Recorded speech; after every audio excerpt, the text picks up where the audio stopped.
Welcome to the Inland Valley Storytellers. My name is John St. Clair, and I am your Zoom host. And we are meeting here at the Claremont Forum. And we all know each other. There's 5 of us, 4 here, and Angela's on Zoom. So I don't think we need to do introductions. We'll just go to someone to tell a story. So who would like to be first? Well, aren't you gonna start with a story prompt that we all do a little something? No, Didn't you used to do I that? had We don't I do had that anymore. I hadn't planned on it, but you know what? Yeah, let's do that. And what I'm going to do is my story prompt is going to be shoot, where Deep breath in your belly. That doesn't sound like a very good story. oh, How you about what's love got to do with it? know, no, what I was thinking is what we could do is have everybody share something that's happened in the last month they'd like to share with the group. That's a good idea. Nice, good. And I'm going to start here with Barbara. Okay. Hi, I'm Barbara Rusley. I live in Claremont, and what's happened most recently for me is our little dog of 8 years has got cancer, and so we canceled our trip to Egypt, which was going to land in Tel Aviv anyway, which didn't seem like a good idea.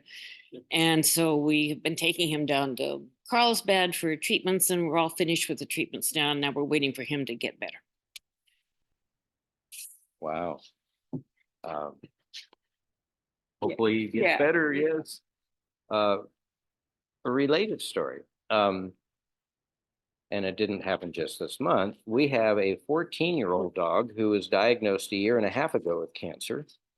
And the vet said would not live past Christmas. Whoa. A year ago Christmas. Whoa. And she's still alive. Yay. And she is our miracle dog. Oh. She'll be 15 on April 10th. And she's doing better right now than she was when we took her in to see the doctor and had the diagnosis, partly because the doctor prescribed pain medication, which has made her quality of life improve greatly since then. And the cancer apparently is in remission. It hasn't progressed. Yay. So that. Good news. And this dog that we're talking about, who's almost 15, her name is Bree, and she showed up at our house as a rescue dog. Her mother and siblings had been rescued, and she was imprinted on cats and other dogs when she was a puppy. So when she arrived at our house, she greeted our crotchety old outdoor cat on the back porch and walked right up to the cat and started licking her ears. This cat was swiping and swatting and swiping at her. And finally, the cat looked at me and said, "It's not working." And she became friends. And even now, we have a kitten that showed up in our yard who comes somehow. She wakes our dog up to come out and lay down, keep her warm in cold nights, right? Now child abduction. Oh. Well, the only special thing I can think of to announce right now is that something I've been working on for most of the last year is finally coming to fruition with a bunch of other people from the historical community. I've been helping to create a virtual history group that is going to be putting on presentations relating to African American history in the 19th century. And the first presentation is scheduled for next Monday. And so it's going to be really pretty cool once we get it up and rolling. The funny part is that the person who volunteered to put together the website for it and was absolutely sure he knew how to do the website and was following all the directions didn't look at the fine print And because he had paid for GoDaddy for the domain name and arranged with Google for the hosting, that doesn't work. You have to do one or the other because you end up having to pay lots of extra fees if you have to get GoDaddy and Google to talk to each other. So it's one of those little known hazards of the web world. And your name? Oh, well, my name is Nick Smith. I forgot about that part. I'm still me. And so did Chris. Why, I so did did too. I. I'm Chris St. Clair. And I'm John St. Clair. And Angela, since you are, oh, good, Adrian's joining. Because I was going to say, Angela, because there's only 2 of us on Zoom, we can't spotlight. But now that Adrian has joined, I can do spotlight because it just isn't an option if there's only 2 people. Is that right? Huh. Yeah. So Angela, you're up. Okay, so I think the most exciting thing around here is this is really in the last week, is I've learned how to make crochet balls. Wow. So I've crocheted about 60 squares that are 5.5 square, and they're beautiful. They're 100% cotton. And I love laying them out and making different combinations with the colors. But I've amigurumi, it's a very fancy word for toys that are made out of crochet. I don't know if I'm going to make any toys, but I love learning how to make a ball. And when I was first learning to crochet and I just wanted to make a flat circle, I made a lot of sort of vases because I didn't know how to increase properly so the thing would be flat. So I had a lot of concave crochet in my early days of 2019. But now I'm making a ball, and I learned all of this from YouTube. I love YouTube as a teacher. They're amazing. See one? Huh? Do you have one we could see? Yes, but I'm going to close my camera for a minute while I get it. Okay. Right there. I got it right here. I have a few. Here we go. Here it is. Well, we don't see. Yeah. Now. So here it is. Oh, look at Very that. cool. So Is it solid, all crochet? It's not empty in the middle, is it? it has polyester in the middle. Uh, And then I learned a second stitch. This is the other one. Do you see how it's an X-shaped stitch? That's beautiful. Yeah. So these are 2, and this one is open. and do you have a But- kitty cat that enjoys the balls? We have a dog. Okay. We have Maddie. So, but a friend requested one so that she could keep her hands limber. And then I met a young woman who is making these. So Oh. this is the little model, Yeah. and it's a much larger hook and a much thicker yarn. So I'm working with 100% cotton yarn, and I just really love it. Really, really love it. And I just love the colors. So yeah. So that's it.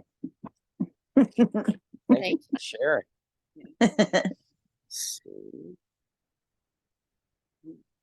Adrian. Yeah, Adrian. I'm trying to spotlight her. Shoot. Well, okay, let's remove spotlight from Angela and see if I can do it now. Shouldn't have to do that. Is it my turn for something? Okay, so what we're doing is just sharing something that's happened to us in the last month. Oh, Like to share. well, I missed last month's meeting because I had a vicious 7-day bout with salmonella food poisoning.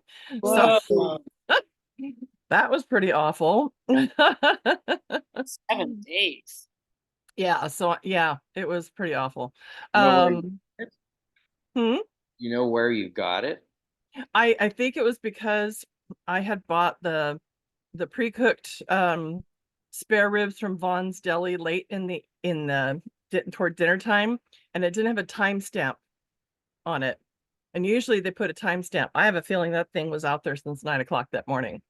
Yeah. And I've never had a problem with anything I've ever bought, but I've always bought stuff that has timestamps. So I just thought, well, I've never had a problem. Wrong. Wrong. So that was exciting. It sort of threw off a lot of my work schedule and billing schedule and all of that. So I've been hustling to catch up. So that's been my adventure. Sorry about that. I know. But I don't know. I'm trying to think of what else. I don't know. It's been sort of a blur of running to catch up on everything that I've not done much more than work and sleep and work and sleep and for a few weeks to catch up. Okay, well, hopefully you're feeling well now. Much better. Okay, good. Yeah. Now, when Chris and I shared, I was responding to Barbara's, and both of us, and I was thinking Chris would say what big thing really did happen this month, and that is we had our kitchen remodeled. Whoa, big time. Woo! Yeah, so we have 15 new cabinets, a new sink, changed the plumbing. It used to come out of the wall. Now it comes up from under the sink. A quartz countertop. Pretty. Built-in dishwasher, which we've never had. Oh, Fancy. Plus they painted the whole room. nice. Few things that were unfortunate. We still have a landline. I know a lot of people don't have landlines, but we do. We do too. Because I don't give out my cell phone number to everybody. Mhm. And I do give out the landline. The phone jack was in the kitchen and they painted it and the paint got inside and it no longer works. Oh, no. Oh Now, no. fortunately, we have another phone jack in an adjacent room that we had been using during the kitchen remodel. and we'll continue to do. And we just put it back there, left it back there. Oh. But we had heard horror stories Yeah. about dealing with contractors. They did this job in 6.5 work days. Wow. That's amazing. That's amazing. We were only out of our kitchen a total of 10 days. Wow. Wow, that's amazing. Who was this person? How did you find them? Found him through Home Advisor by Angie. Angie's List bought Home Advisor. And I had found the contractor that built our block wall that way and was very happy with that contractor.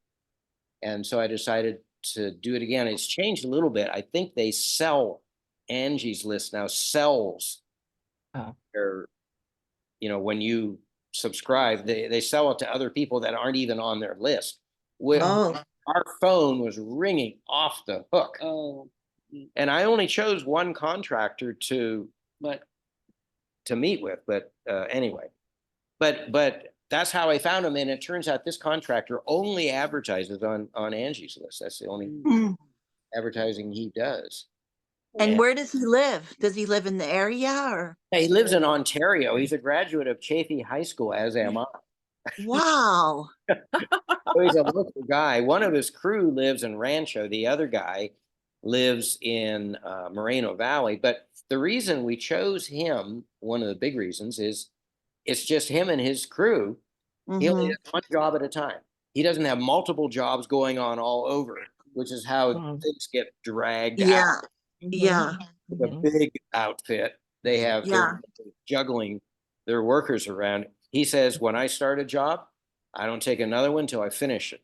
Wow, that's brilliant. That's brilliant. Yeah, they were very considerate. Just really good heart. So does your kitchen feel as cozy as it did before? You'll have to come over and Okay. Oh, Angela, you're a Facebook friend, aren't you? Yes, I've seen pictures. I saw pictures. Yeah, I created a whole Facebook album, photo album. Yeah. The But document. when you talked about the dishwasher, did you never have a dishwasher before? We had a portable one on wheels that you hooked up to the. Oh, If you bothered to do it. Oh, we used it regularly, but then while the dishwasher was running, you couldn't do anything else. The uh-huh. tied up. Hmm. So it's Hmm. nice that now we can still use the sink while the dishwasher's running. Yeah. And Terrific. we got a good one. It's a Bosch dishwasher, and Hmm. it's way more than what he budgeted for. So he charged us extra for it. But Hmm. that's what we wanted. Hey, while we're here together, are you all going to drive down to the San Diego Storytelling Festival this When- year? I think And we March 'cause 16th. can I go with you again like we did last year? sure. You think about it. You probably can't, because I've got to be up here in the LA area early the next morning. Yeah, I think Angela would be fine. You can Okay. come to our house and then Yeah. Cool. That's I'll in- look up the date. That's in March, right? Something like that. March 16th. Okay. Okay. Yeah, maybe Adrian wants to carpool down too. We had a ball. Yeah, no, I'll take a look at my calendar. I haven't scheduled students for that day yet, so I can So still what reserve it we out. do, we spend the night in a hotel. Oh, It's okay. Yeah. too much driving to drive back the same day. And I have a friend I can stay with, so maybe Adrian, you can find a friend to stay with. Well, Or we can find someone for you to stay with. Yeah. Because we came back the next day. It was really nice. yeah. Okay, well, we'll talk. We'll talk. It's a really great festival. They're a fabulous group of people. I just completely cheer up around those folks. Yeah, and the festival itself is free. Yeah. And And it's at Coronado, which is gorgeous. Yeah. Mhm. That's the snooty part of San Diego. yeah, It's near the water. You have to drive over a bridge over water. Very, very lovely. Lovely. The old days, you went on a ferry boat. Really? Oh, Mhm. okay. That means I have to leave home early that morning. let's get started with stories, okay? Okay. So who wants to be first? Well, I have a student at 8 o'clock, so maybe I You should go go. first. Yeah, you have a story to share? I do, and it may not be very original, but I mean, today's Mardi Gras, for goodness sakes, right? Whoa. Mm-hmm. I didn't realize that. Yeah. And so this is one of my favorite stories to share with my students. And I think many of you will recognize it pretty quickly, but it just seems to be perfect. And I love the narrator oh so much in such a strange and wonderful way. So, the 1,000 injuries of Fortunato I had borne as best I could, but when he ventured upon insult, I vowed revenge. You, who so well know the nature of my soul, will not suppose, however, that I gave utterance to a threat. At length, I would be avenged.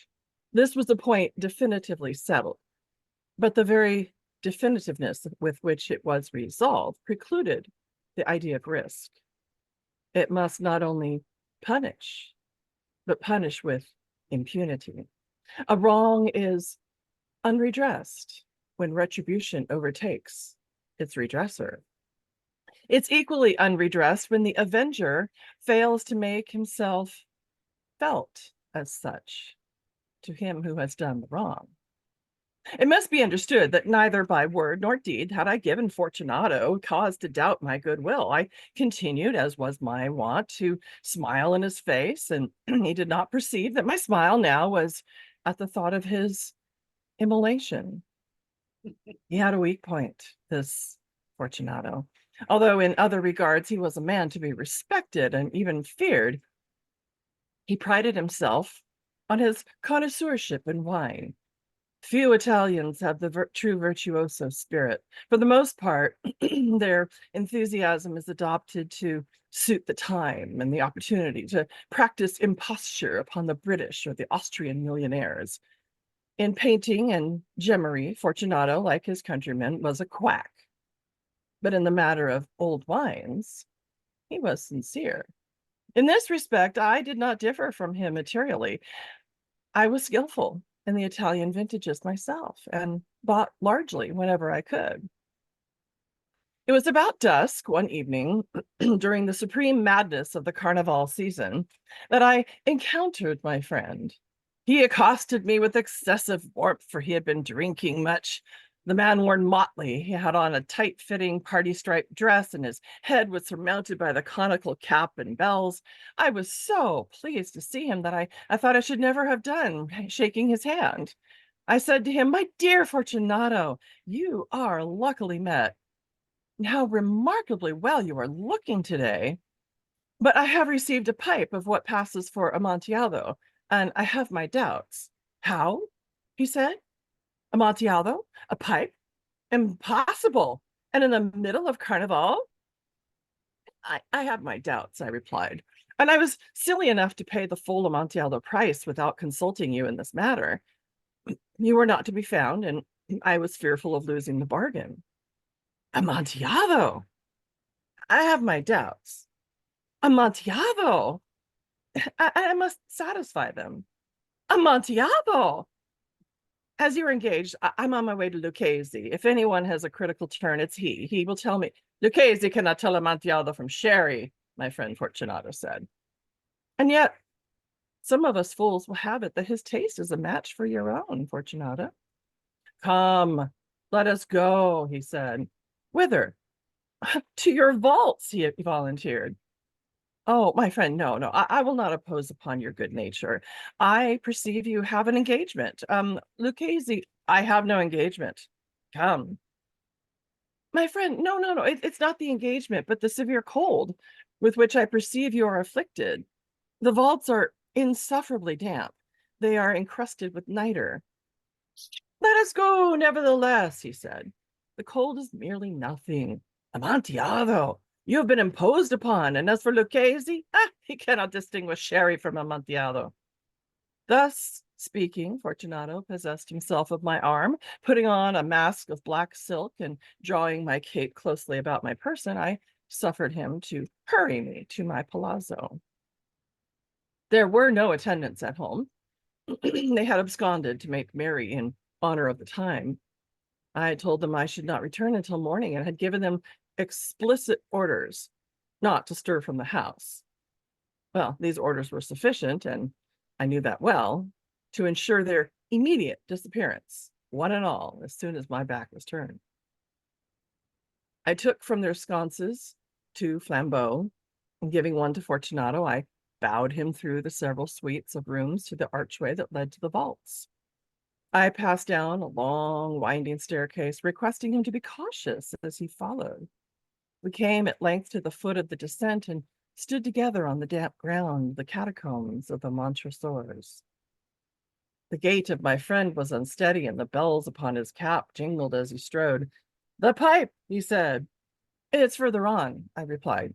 "But observe the white web work which gleams from these cavern walls." He turned toward me and looked into my eyes with 2 filmy orbs that distilled the rheum of intoxication. "Niter?" he asked at length. "Niter," I replied. "How long have you had that cough?" My poor friend found it impossible to reply for many minutes. It's nothing," he said at last. Come," I said with decision. We will go back. Your health is precious. You're rich, respected, admired, beloved. You're happy, as once I was. You're a man to be missed. For me, it is no matter. We will go back. You will be ill, and I cannot be responsible. Besides, there's Lucchese." "Enough," he said. "The cough is mere nothing. It will not kill me. I shall not die of a cough." "True," I replied. "True." And indeed, I had no intention of alarming you unnecessarily, but you should use all proper caution.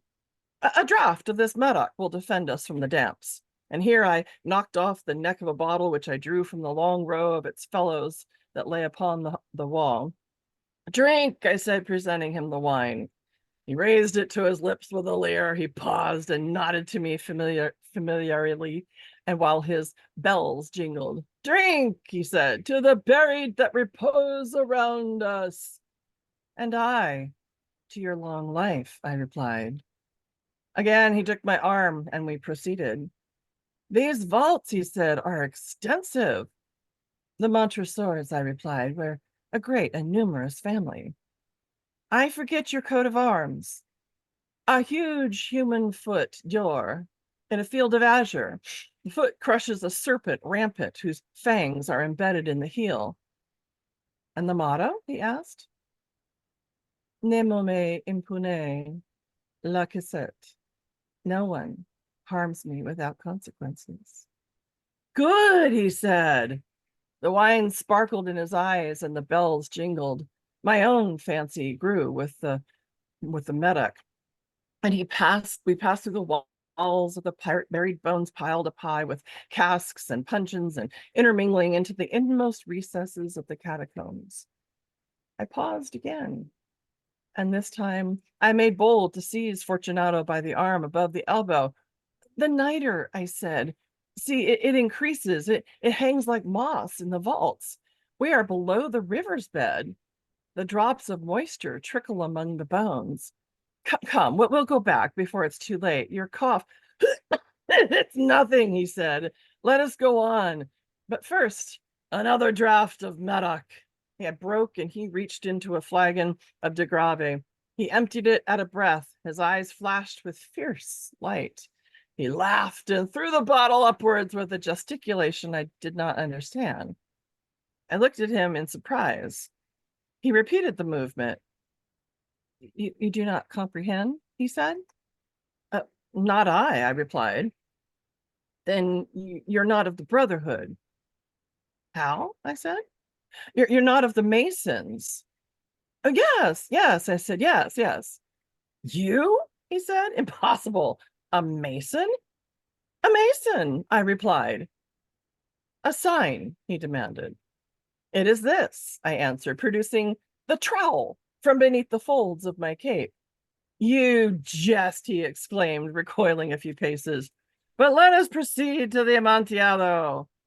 Be it so, I said, replacing the tool beneath the cloak and again offering him my arm. He leaned upon it heavily, and we continued our route in search of the Amontillado. We passed through a range of low arches, descended, passed on, and descending again, arrived at a deep crypt in which the foulness of the air caused our flambeaux rather to glow than to flame. At the most remote end of the crypt, there appeared another less spacious. Its walls had been lined with human remains piled to the vault overhead, in fashion of the great catacombs of Paris. 3 sides of the interior of the crypt were still ornamented in this manner. From the 4th, the bones had been thrown down and lay promiscuously upon the earth, forming at one point a mound of some size. Within the wall, thus exposed by the displacing of the bones, we perceive still an interior recess.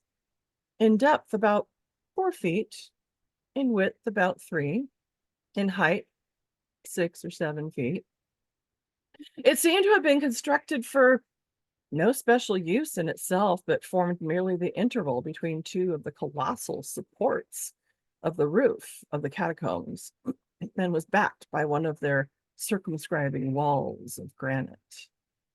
It was in vain that Fortunato, uplifting his dull torch, endeavored to pry way into the depths of the recess. Its end, the feeble light, didn't allow us to see. Proceed, I said. Herein is the Amontillado. As for Lucchese, he is an ignoramus, interrupted my friend as he stepped unsteadily forward while I followed immediately at his heels. In an instant, he had reached the extremity of the niche, and finding his progress arrested by the rock, stood stupidly bewildered. A moment more, and I had fettered him to the granite. In its surface were 2 iron staples, distanced from each other about 2 feet, horizontally.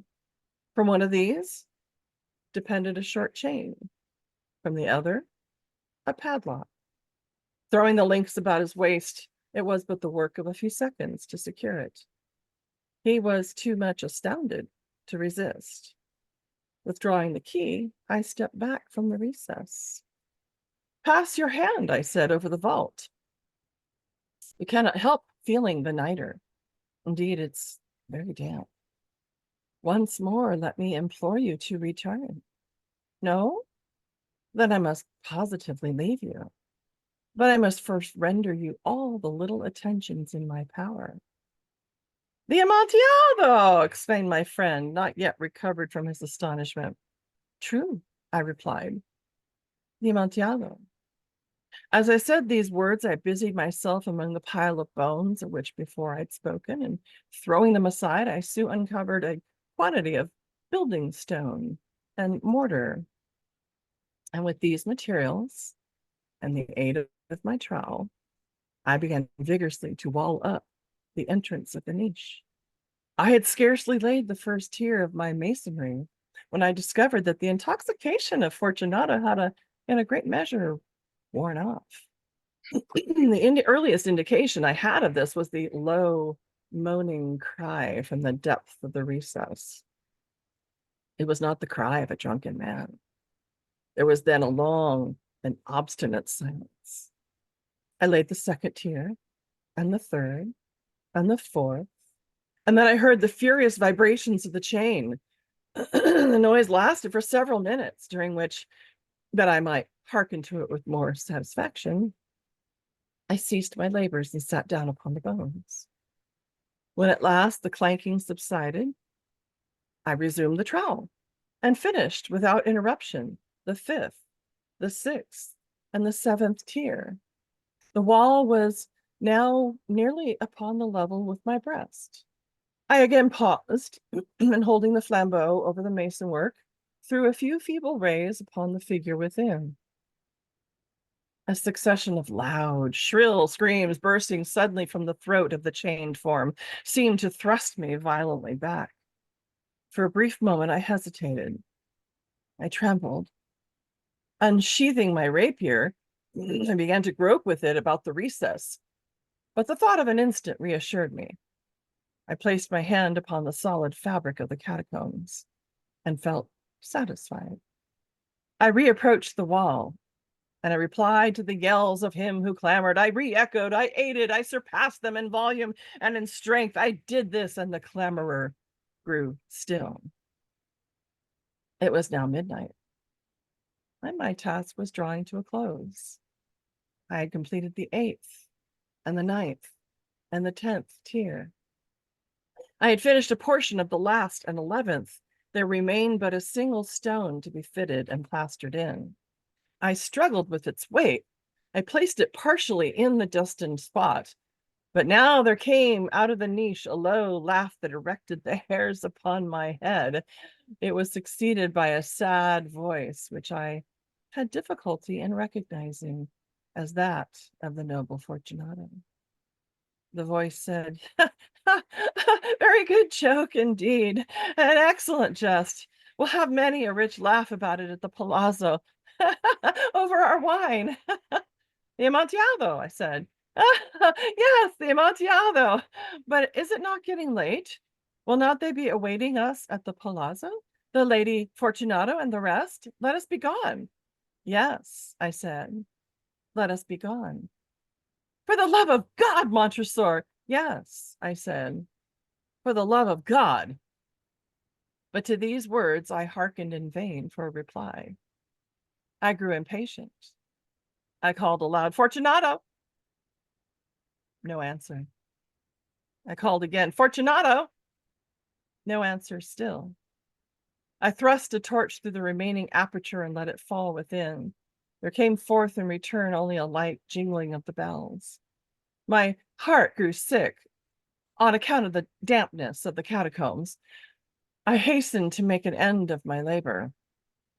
I forced the last stone into its position and plastered it up. Against the new masonry, I re-erected the old rampart of bones. For the half of a century since, no mortal has disturbed them. In pace requiescat.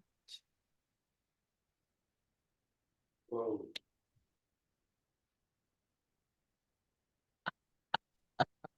Okay, what was that? I have no clue what that was. That was Edgar Allan Poe's The Cask of Amontillado. Wow. Well done. Well done. Wow. Incredible. How long have you known it? When did you learn it? Oh, I've been teaching that for years and years. Oh, And so it's like just nearly imprinted on my memory. I was cheating with a few notes, but yeah, I love reading it out loud to my students because you just got to have that evil chuckle every now and then, you know? Yeah. wow. Good old Edgar Allan Poe. Was great. Wow. Well, who wants to follow that story? I'm sorry it took so long. I apologize. No, you took your time. You got to take your time with that thing. Oh, yes. And so did Montresor, you know? Mhm. Wow. I'm going to have to leave in a couple of minutes here to meet my student, but I'm going to hang out, I think, for one more story, and I'm going to email her and let her know I'm going to be a few minutes late. Good. And I'm not going next, so somebody else can take it. Okay, Nick is volunteering, so I'm going to put the spotlight and turn this chair around. Yeah, your face is kind of dark when you're that close Right. to the, maybe we'll be able to see. See, this way. Yeah. Now, Can you raise it? Can you raise the computer's camera? So you look good though. there's not a, we'd have to put it over here, which we could do. Up on top here. Is it, you could use a little more light on you, Nick. Well, that's the thing. We've got the lights as much as we can. Oh, there, that's much better. That should work then. All right. So I have to tell you briefly, there's a story behind this story. Because 100 years ago, there was a writer in England who basically created modern fairy tales in the way that some of the earlier French and German writers had done. And she's not given as much credit for it because she's largely forgotten now, unfortunately. Eleanor Farjeon did the most bizarre and unusual things with the world of fairy tales. And this was what I consider to be the second Rumpelstiltskin story. She had another name for it, which I'll tell you at the end. You see, once in Germany, there was a baron whose barony was actually very lovely because it was in the wine country of Germany. And the people who lived there under his rule grew grapes and made wine. They were very prosperous, and the king loved that because that meant they could actually pay their taxes. It was almost a running joke in the world of Germany that this barony always paid their taxes on time and in little gold coins because they saved up the little gold coins and paid one small gold mark for every member of the barony. And that was their tax rate for the year. Well, the baron and his wife came to have a lovely event because they were expecting a child to be born. And in this world where magic is real and the fairies exist, you have to take precautions because when it comes to the christening of a child in a world like that, you have to take every care to make sure nothing goes wrong. And so it was that when the child was born and the christening scheduled, they sent out invitations to everyone of significance in the entire barony. And that was not just the people. They sent invitations to the folks whose world was that of the magic, the fairies, the dwarves who lived under the mountain. They even sent an invitation to the Lorelei of the rivers, the one who is feared because if she's in a bad mood, she has the awkward habit of drowning sailors. And so it was that they sent out the invitations.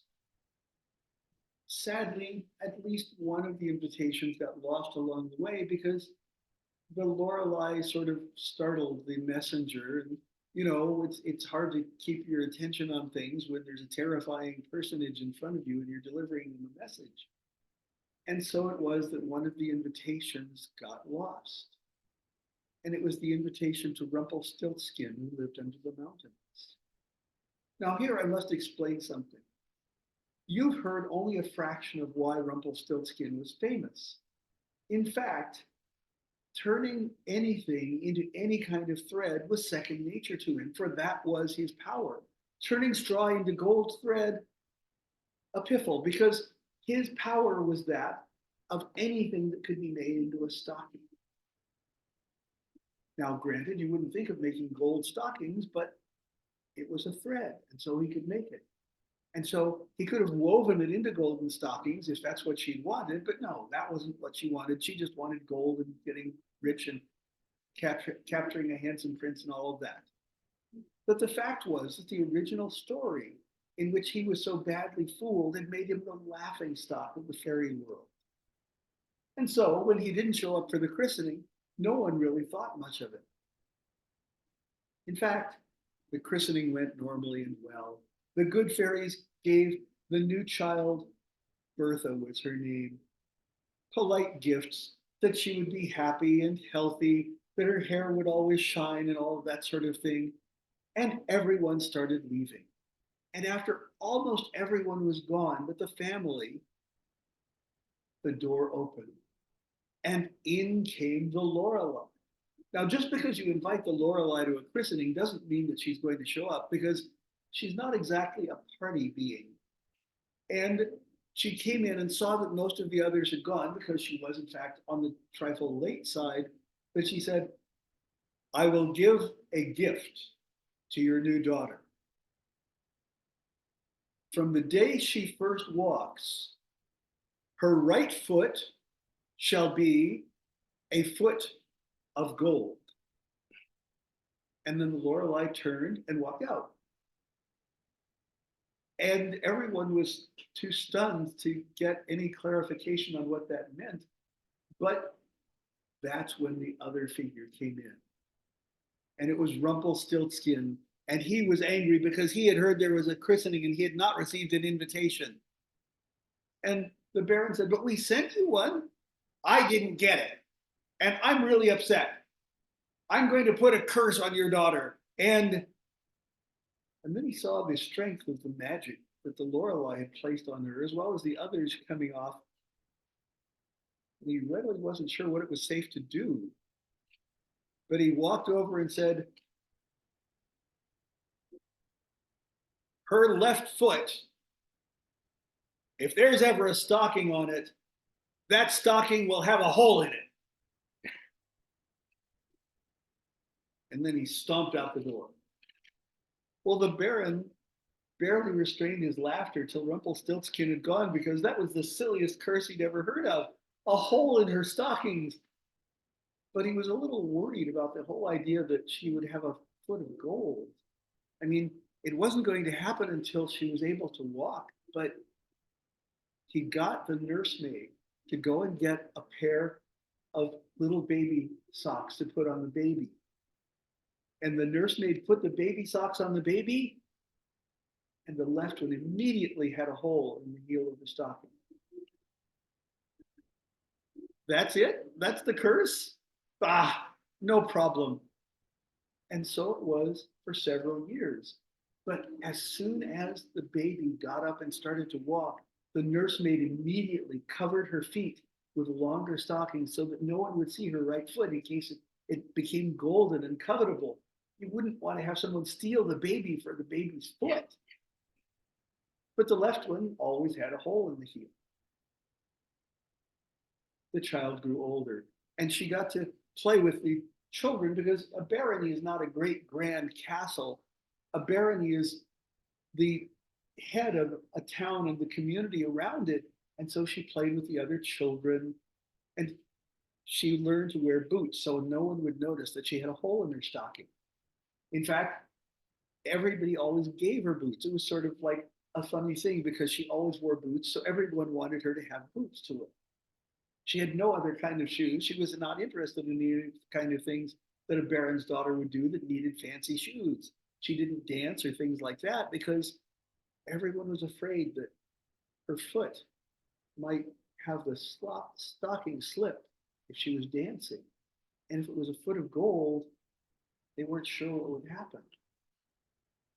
But as time went on, when Bertha was reaching her 18th year, that was when a terrible thing happened. For that year, there was a blight among the grapes of the barony.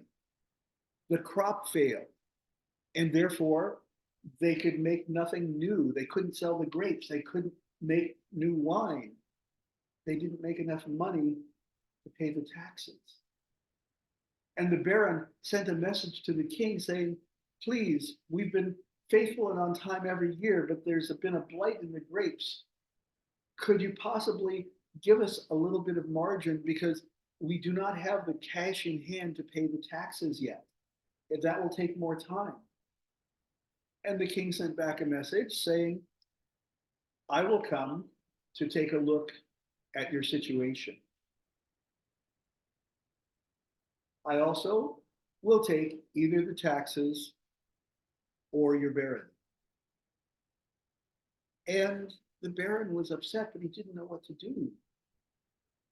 He and his wife and his daughter thought, let us entertain the king and try to get him on our side and explain the problem to at least make him happy while he's here. And they set up a simple party for him. I mean, for a king, you can't give him nothing when he shows up, but they took it out of their own storehouses rather than those of the village, because the people in the village near the castle were already showing the fact that they had no money to buy things. So the king arrived with a body of troops. And the king said, well, do you have the tax money yet? And the baron said, no, your highness, we don't yet. The grapes were under, well, it's too bad about having to take your barony, but I guess we'll have to do that. And just then Bertha came out bringing a platter of treats for the king. And the king looked up and he thought, she's rather pretty. So this is your daughter? Yes, this is our Bertha. Come and say hello to the king. And Bertha came over and bowed and kneeled before the king and presented him with some simple treats that she and her mother had made. And the king turned to the baron and said, so your daughter appears to be of age to marry. Yes, that's true, your highness. Now I myself am not yet married, and my advisors have been suggesting it. I think that if your daughter found it reasonable to marry me, a king, I would find it reasonable to forgive your taxes for the barony for this year. Well, this was not any of their plan. And the baron took Bertha aside and explained what this would mean. The king was reasonably handsome, and it would certainly mean a lot to the people of the barony. And so it didn't sound like a horrible idea. And so Bertha agreed.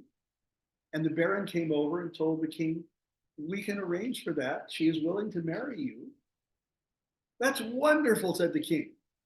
Now to Bertha, put on your dancing shoes, for I would celebrate with you. Bring the musicians. And Bertha said, I don't have any dancing shoes. I've never learned to dance. I only wear boots. Everyone's always given me boots.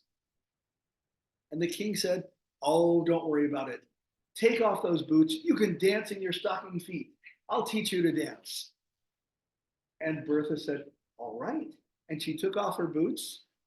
And there, very obviously, in the heel of her left stocking was a large hole. And the king said, oh, you were just embarrassed and didn't want me to know you had a hole in your stocking. Go put on another stocking and come back and we'll dance.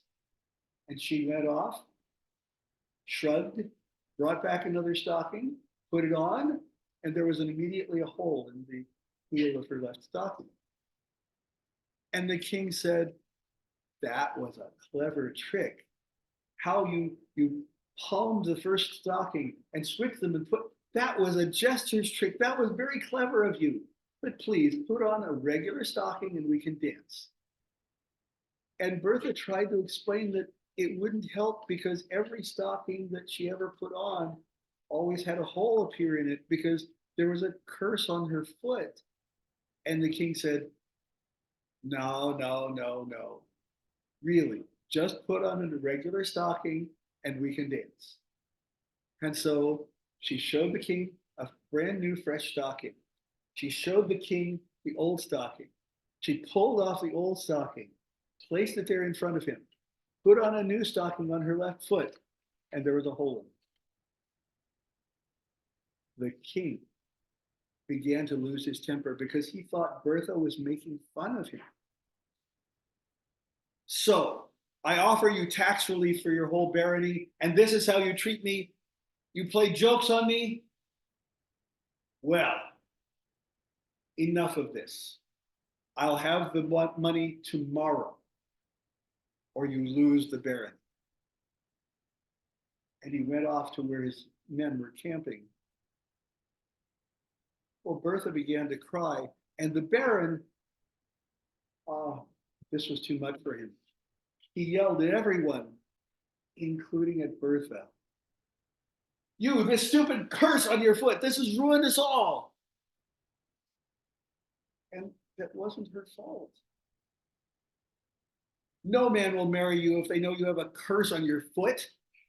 Here, I'll take you out and explain this to everyone, finally.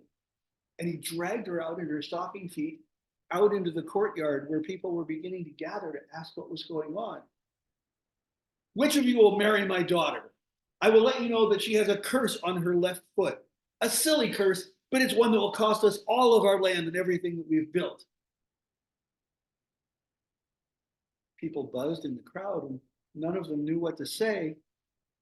But finally, a young man, Bertha's own age, who had been one of the children she played with as a child, said, well, if you just need someone to marry her for some reason, I will marry her. I don't care about a silly curse on her foot.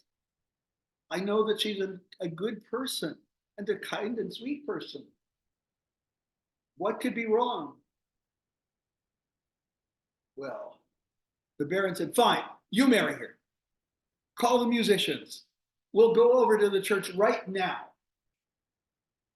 And they went over to the church, and while the minister was getting ready to perform the ceremony, everyone wanted to dance outside on the church yard.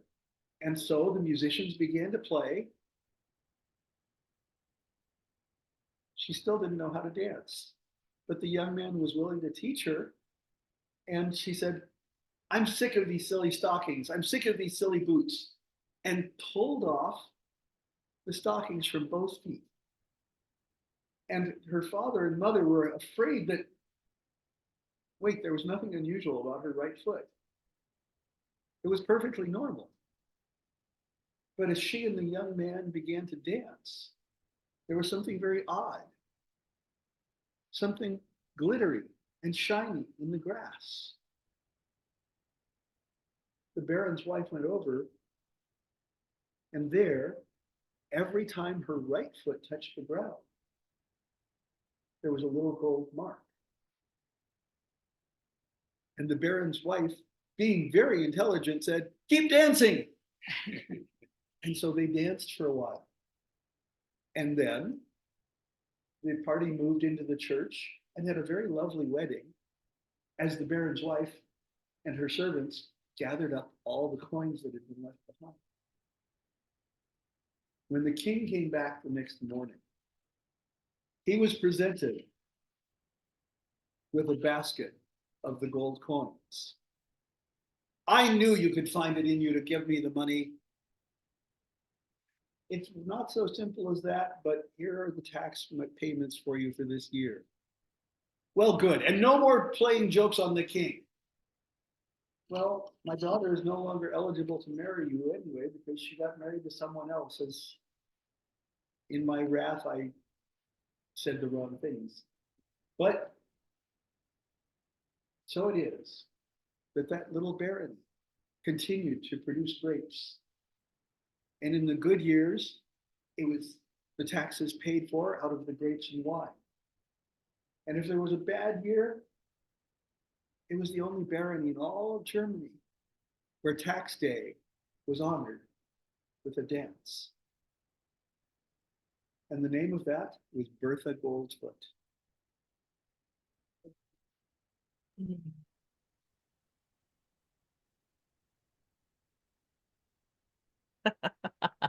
That was a great story. And that was my version of a rewritten version of the original story that was almost 100 years old. I've never heard it before. It's great. Yeah. Can you say that last part again? That was my version of a rewritten version. The original story was almost 100 years old. The rewritten version came out in the 1990s as an author did a collection of rewritten fairy tales and folk tales having to do with the theme of gold. Cool. Okay. Yeah, so who wants to be next?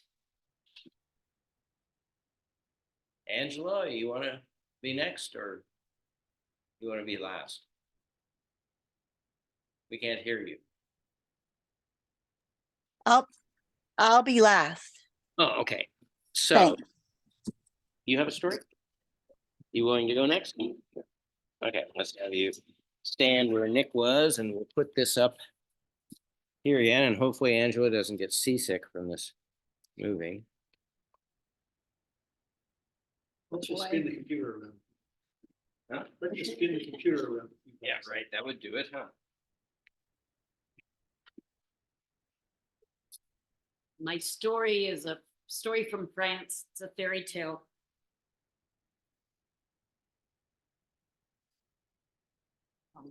It's called Nanny Goat and Her Two Little Kids. Every time the mother nanny goat left the house, she always told her kids, don't leave the house, stay home, stay safe. And when I come back, I'm going to sing my song. Little he kid, little she kid, open the door, it's your mother. And then I'll put my foot through the cat door so that you can see that it's really me. And I'm going to tell you, jump up as if the straw's tickling your little bottoms and you open the door. It's your mother. One day, she left the house and she stood outside and she turned around and she said, now be sure to stay in the house. Don't leave the house. And when I come back, I'll sing my song. Little he kid, little she kid, open the door, it's your mother. And then she left for Saint-Jean. Unfortunately, there was a wolf nearby.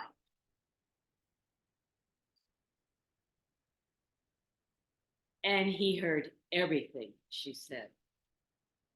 Oh, this will be good for me. I will get those two little kids. So he went straight up to the door and he knocked on the door 3 times, like she said, you can knock. And he sang out in his good wolf voice, little he kid, little she kid, open the door, it's your mother. The kids ran to the door and said, you don't sound like our mother. Our mother has this sweet singing voice. You sound like the wolf. Go away, go away, go away. He went away, but he didn't stay away. They want a sweet voice. I just need to practice. So he practiced. Little he kid, little she kid. Little he kid, little she kid. Little he kid, little she kid, until he got it just right. Little he kid, little she kid, open the door, it's your mother. And he went to the door and he knocked how many times? 3 times. And the kids came to the door and he sang the song. Little he kid, little she kid, open the door, it's your mother.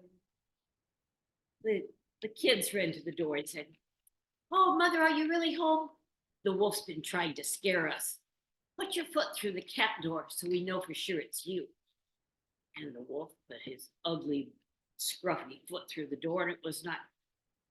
You're not my mother. My mother has a pretty white leg with a little black hoof. You're the wolf. Go away, go away, go away. He went away, but he did not stay away. They want a white leg, I will give them a white leg. He stuck his foot inside the flower bin. Then he went over the coal bin, touched the tip with the black of the coal so that he looked like a little white foot, black toe. And he went back to the door. How many times did he knock? Little he kid, little she kid, open the door, it's your mother. And the kids ran to the door and said, "The wolf's been trying to trick us. Stick your leg through the door so we know it's you." He stuck that white leg through the door. The kid said, "Oh, Mama, you're home." And they opened the door. "Oh, it's the wolf." "Yes, it is the wolf, and I want food. I will eat both of you if you don't give me food right now." "Do you have food?" "Cakes. Mom baked cakes this morning." "I like cakes." "So have some cakes." "Where are the cakes? Where are the cakes?" "They're in the cookie bin." And that wolf, so hungry, he went over straight inside the cookie bin. He was in there going num, num, num, num. And that's when there was a knock on the door. Finally, 3 knocks. And the little kids went to the door and they said, "Mama, is it you?" "Little he kid, little she kid, open the door, it's your mother." And she had knocked 3 times and she said, "Jump up as if the straw is tickling your little bottoms and open this door, it's your mother." Oh, and the babies were so glad to see their mother and they were so relieved. And then one of them said, "The wolf's been here." "Oh, the wolf. The wolf's still here." The other one said, Where? "In the cookie bin. We closed the lid." "Good for you, good thinking. You go sit on that lid. I'm gonna go over to the stove and I'm gonna heat up some water." She did that. And then the wolf finished eating. Num, num, num, num. "I want out. Let me out. Let me out." She came over with her pot of water and poured water through the cracks of the cookie bin. "Out. Out. Stop that. Will you go away?" "Yes, I'll go away." "Out. Out. Will you stay away?" "I'll stay away." "Okay, kids. Step aside, open the door. The wolf is going." And out went that wolf. He went so fast and so far, he never came back again. And so the mama goat and the baby kids were happy and safe together again.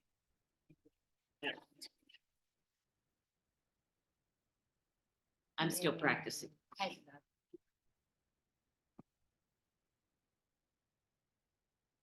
Thank you, Barbara. I'm gonna remove the spotlights and now Angela. Oh, since Adrian left, I can't put a spotlight on you, but John, aren't you going to tell something? well, I could. All right, I'll tell something. It's something I've never reported, so. Good. Take off my jacket because I might move around. Active story. Well, depends on which one I tell. All right, so put the spotlight back on. Oh, that's right, I can't do it. If you're able to bring your chair closer to like where you are now is really we can see you very well. Okay, You could go back a bit if you wanted, but it looks good okay, I'll tell it from here. But if you're comfortable there. yeah, let me do it like this. Then I can face the other people and you at the same time. Okay, so this is a folktale, and it actually appears in many different cultures. I believe the version that I'm going to tell is a Jewish folktale, and it's called Too Much Noise. Peter lived in a very old house that made noises. The floor creaked. The bed squeaked. The leaves fell on the roof. The tea kettle whistled. Too much noise, said Peter. And one day, Peter decided he was going to do something about this. So he went into the village, walked into the village to visit the wise man. And he told the wise man his problem with his house making too much noise. And the wise man said, get a cow. What good is a cow, said Peter. But he got a cow anyhow, and he took it home. All day long, the cow went, moo, moo. The floor still creaked. The bed still squeaked. The leaves still fell on the roof. The tea kettle still whistled. Woo! Too much noise, said Peter. So the next day, he went back to the wise man and told him it was still too much noise. And the wise man said, get a sheep. What good is a sheep, said Peter. But he got a sheep anyhow and took it home. All day long, that sheep went, bah, bah. The cow went, moo, moo. The floor creaked. The bed squeaked. The leaves fell on the roof. The tea kettle whistled. Woo! Too much noise, said Peter.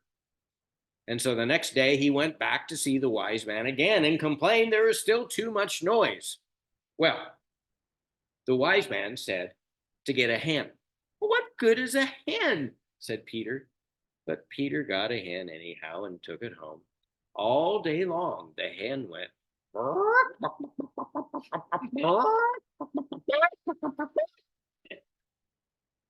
the sheep went, bah, bah. The cow went, moo, moo. The floor still creaked. The bed still squeaked. The leaves fell on the roof. The tea kettle whistled. Too much noise, said Peter. And so the next day, he went back to see the wise man again and complained that there was still too much noise. And the wise man said, get a dog and a cat. What good is a dog and a cat, said Peter, but he got a dog and a cat anyhow and took them. Well, all day long, the dog barked, ruff, ruff, ruff, and the cat went, meow, meow. And the sheep went, bah, bah, and the hen went, and the cow went, moo, moo, and the floor creaked, and the bed squeaked, and the leaves fell on the roof, and the tea kettle whistled. I'm going crazy, said Peter.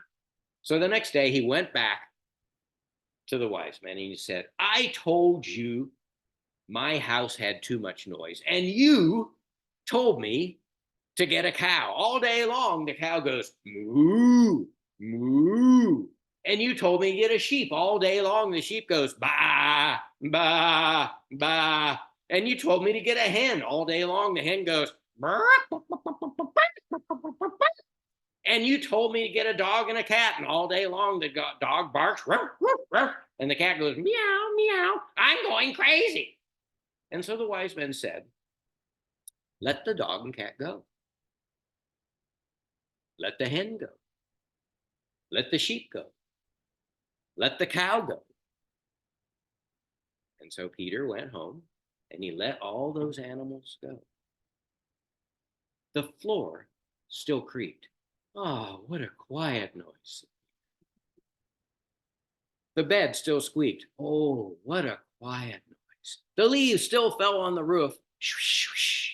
What a quiet noise, said Peter. And the tea kettle still whistled. And Peter said, I'm glad I live in a quiet house. That's too much noise.